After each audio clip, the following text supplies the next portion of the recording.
नमस्कार, मैं नंदराम पालीवाल, सहाचार्य राजनीति विज्ञान। आज इस वीडियो में हम व्यवस्थापिका का संगठन इस पर चर्चा करेंगे। संगठन की दृष्टि से व्यवस्थापिका को दो भागों में बांटा जा सकता है, एक सदनात्मक व्यवस्थापिका और दूसरा द्विसदनात्मक व्यवस्थापिका। पहले हम चर्चा करते हैं एक सदनात्मक व्यवस्थापिका की। जिस राज्य की व्यवस्थापिका में एक ही सदन होता है उसे एक सदनात्मक व्यवस्थापिका कहते हैं।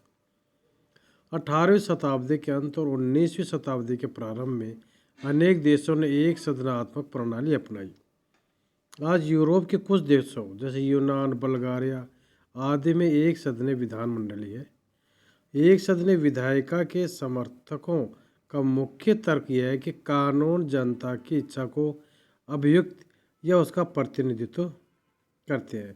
यह कार्य एक सदन द्वारा ही किया जा सकता, एक से अधिक के द्वारा नहीं, क्योंकि इच्छा एक होती अनेक नहीं। एक सदनात्मक व्यवस्थापिका को इसलिए भी पसंद किया जाता है कि दूसरे सदन को अनुपयोगी और खर्चीला माना गया है। अब द्विसदनात्मक व्यवस्थापिका। जिस राज्य की व्यवस्थापिका में दो सदन होते हैं उस व्यवस्थापिका को द्विसदनात्मक कहते हैं। संसार के अधिकांश राज्यों जैसे England, Bharat, America, Japan, Australia, Canada इत्यादि में व्यवस्थापिका द्विसदनात्मक ही है। भारत में लोकसभा और राज्यसभा, इंग्लैंड में लॉर्ड सभा और कॉमन सभा, अमेरिका में सीनेट और प्रतिनिधि सभा आदि द्विसदनात्मक व्यवस्थापिका। द्विसदनात्मक प्रणाली ऐतिहासिक विकास तथा संयोग का परिणाम है। यह व्यवस्था ब्रिटिश संवैधानिक विकास का परिणाम है। इंग्लैंड की संसद, जो कि सबसे प्राचीन संसद है, संयोग से द्विसदनात्मक हो गई। अन्य प्रजातांत्रिक देशों में ब्रिटिश परंपरा का अनुसरण किया गया है।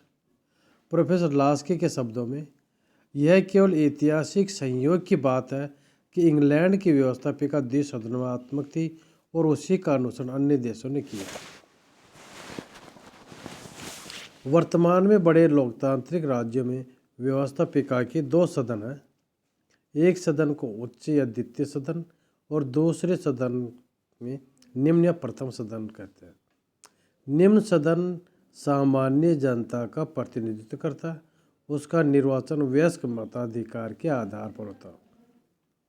दूसरा सदन विशिष्ट वर्गों, स्वार्थों तथा संस्थाओं का प्रतिनिधित्व करता है। इसकी रचना का कोई निश्चित संवैधानिक आधार नहीं है। विभिन्न देशों में इसके संगठन का स्वरूप भिन्न है। इंग्लैंड की लॉर्ड सभा के संगठन का आधार वंश परंपरा है। इटली, जापान और कनाडा में द्वितीय सदन के सदस्य सरकार द्वारा मनोनीत होते हैं। भारत की राज्यसभा के सदस्य अप्रत्यक्ष रूप से निर्वाचित एवं मनोनीत होते हैं। अमेरिका में सीनेट के सदस्यों का प्रत्यक्ष निर्वाचन होता है। संसार के अधिकतर देशों में द्विसदनात्मक व्यवस्थापिका है। इसके पक्ष में कुछ लोग तर्क देते हैं। पहला तर्क है विवेकपूर्ण पुनर्विचार के लिए। उच्च सदन निम्न सदन द्वारा बिना अच्छी तरह सोच विचार किए जल्दी में पारित बिलों पर अंकुश लगाता है। उच्च सदन के होने से दोबारा बिल पर विचार करना होता है और इस कार्य में देर लग जाती है। इसी बीच उग्र लोगों का जोश ठंडा हो जाता है और जनता में गंभीरतापूर्वक कानून के प्रभाव पर विचार किया जा सकता है। इस प्रकार द्वितीय सदन के होने से इतना समय मिल जाता है कि लोग विचारों का आदान प्रदान कर सकें और एक विवेकपूर्ण लोकमत बन सके। जिस समय अमेरिका का संविधान बन रहा था, जेफरसन पेरिस में थे। वे जब लौटकर अमेरिका आए तो उन्होंने देखा कि अमेरिका की व्यवस्थापिका को द्विसदनात्मक बना दिया गया। वे जॉर्ज वाशिंगटन के घर गए। सुबह का समय था और दोनों नाश्ता करने लगे। ऐसे में जेफरसन ने वाशिंगटन से पूछा कि कांग्रेस के दो सदन क्यों रखे गए। संयोगवश इसी समय जेफरसन ने प्याले में चाय प्लेट में डालकर पीना शुरू किया। वाशिंगटन ने पूछा कि आपने चाय प्लेट में क्यों डाली। जेफरसन ने उत्तर दिया, इसे ठंडा करने के लिए। वाशिंगटन बोले, बस इसी तरह हम विधि निर्माण को सीनेट की प्लेट में डालकर ठंडा करेंगे। दूसरा तर्क, एक सदन की निरंकुशता पर रोक।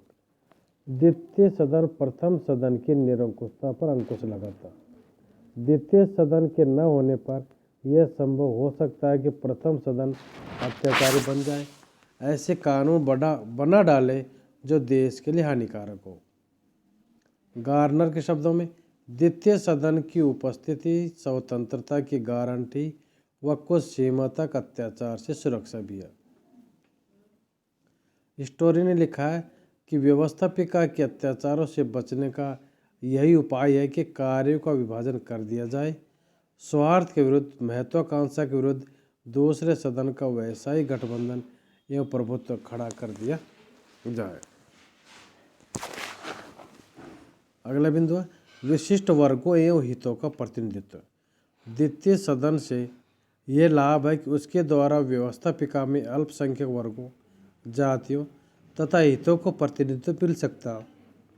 लोकतंत्र में इस बात का भय रहता है कि सामान्य निर्वाचनों में बहुसंख्यक लोग अल्पसंख्यक वर्गों और जातियों के लोगों को वोट न दें और इस तरह उन्हें प्रतिनिधि नहीं मिल सके।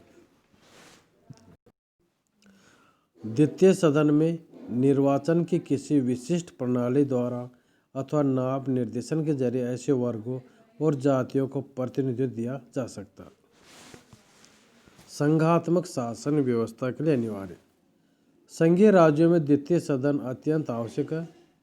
इसमें संघ की इकाइयों को समान अथवा किसी अन्य आधार पर प्रतिनिधित्व दिया जा सकता है जिससे वे अपने अधिकारों की रक्षा कर सके और उनका अस्तित्व खतरे में नहीं पड़े।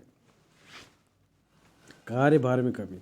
आज राज्य के कार्यों में दिन प्रतिदिन वृद्धि होती जा रही है। व्यवस्थापिका के निम्न सदन के कार्य इतने बढ़ गए हैं कि उन्हें अकेले नहीं संभाला जा सकता। उच्च सदन ऐसे कानूनों पर जो विवादास्पद नहीं है विचार करके प्रथम सदन की सहायता करता। इससे प्रथम सदन का बहुमूल्य समय बच जाता। प्रतिभाओं को प्रतिनिधित्व। द्वितीय सदन में ऐसे योग्य, विद्वान तथा अनुभवी लोगों को स्थान दिया जा सकता है जो चुनाव के द्वारा व्यवस्थापिका में नहीं आ सकते। प्रायः देखा जाता है कि प्रतिभा संपन्न व्यक्ति चुनाव के गंदे प्रचार और राजनीति से बचना चाहते हैं, इसलिए अनुभवी और योग्य व्यक्तियों को नाम निर्देशित करके द्वितीय सदन में स्थान दे दिया जाता। अपेक्षाकृत शांत वातावरण। प्रथम सदन में उग्र राजनीतिक वातावरण के कारण गर्मागर्म बहस हुआ करती है और कभी कभी प्रस्तावित बिलों पर शांति के साथ विचार विनिमय नहीं हो पाता। द्वितीय सदन में प्रथम सदन की अपेक्षा शांत वातावरण रहता है। विधेयकों पर गंभीर विचार तथा शांतिपूर्ण मनन का अवसर द्वितीय सदन में मिल जाता। तो यह वे तर्क है जो कुछ विद्वान द्विसदनात्मक व्यवस्थापिका के पक्ष में देते हैं। अब हम उन विद्वानों के विचारों पर चर्चा करेंगे जो द्विसदनात्मक व्यवस्थापिका के विपक्ष में होते हैं। उनका पहला तर्क है कि दूसरा सदन अनावश्यक है। यदि द्वितीय सदन को प्रथम सदन से सहमत ही होना है तो यह अनावश्यक है, और यदि वह असहमत होता है तब गतिरोध उत्पन्न होता है। एबेस हीज के शब्दों में, यदि दूसरा सदन पहले सदन का विरोध करता है तो दुष्ट है, और यदि सहमत हो जाता है तो व्यर्थ है। तो इस प्रकार से दूसरा सदन अनावश्यक है। गतिरोध की संभावना। द्विसदनात्मक व्यवस्थापिका में दोनों के बीच संघर्ष की स्थिति उत्पन्न होने की संभावना बराबर रहती है। इसका प्रमुख कारण दोनों सदनों के स्वरूप और संगठन की विभिन्नता है। यदि द्वितीय सदन रूढ़िवादी और प्रतिक्रियावादी लोगों का अड्डा बन जाता है तो प्रथम सदन के प्रगतिशील विधेयकों का अनावश्यक रूप से विरोध करता है। विलंबकारी। द्वितीय सदन के होने से कानून के निर्माण में विलंब होता है। कानूनों का उस समय तत्काल निर्माण नहीं किया जा सकता जब उनकी आवश्यकता होती है। अधिक खर्चीला। दो सदनों के रहने से खर्चा बढ़ जाता है। दोनों सदनों के सदस्यों को वेतन भत्ता आदि देने से राष्ट्रीय कोष पर अनावश्यक भार पड़ता।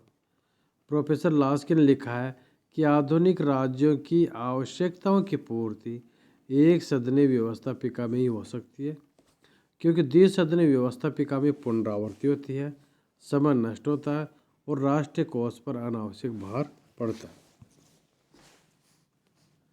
संघात्मक शासन के लिए आवश्यक नहीं। द्वितीय सदन संघ शासन के लिए आवश्यक गारंटी नहीं है। संघ शासन में घटक इकाइयों एवं अल्पसंख्यकों के अधिकारों की रक्षा के उत्तम साधन वैधानिक संरक्षण तथा स्वतंत्र न्यायपालिका है, न कि द्वितीय सदन। इस संबंध में रॉबर्टसन ने लिखा है कि संघीय संविधान में द्वितीय सदन की सर्वोच्चता का अनुभव अशक्ति रहा है।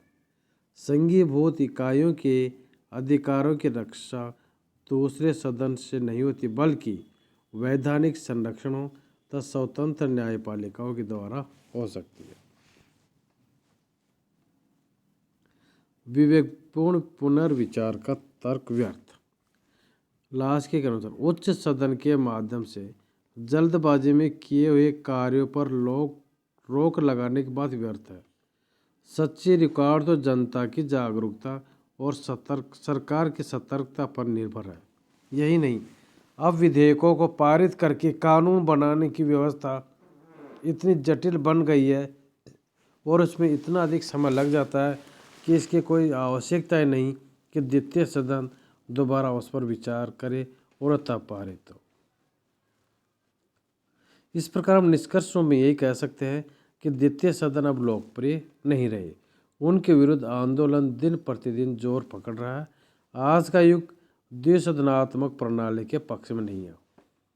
ब्रिटिश लॉर्ड सभा की शक्तियाँ कम कर दी गई हैं और अब वह केवल देरी करने वाला सदन रह गया है। जनमत संग्रह आरंभक के कारण स्विस उच्च सदन अंतर निष्क्रिय बन जाता है। भारत की राज्यसभा की शक्तियाँ भी गौण है और कनाडा की सीनेट अपेक्षा कर शक्तिहीन है।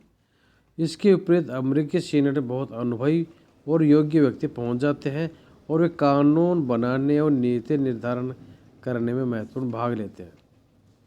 संक्षेप में द्वितीय सदनों की शक्तियाँ घटा दी गई हैं, परंतु अभी भी यह धारणा समाप्त नहीं हुई है कि प्रथम सदनों की निरंकुशता के विरुद्ध एक कवच एवं संरक्षक के रूप में द्वितीय सदन आवश्यक है। धन्यवाद।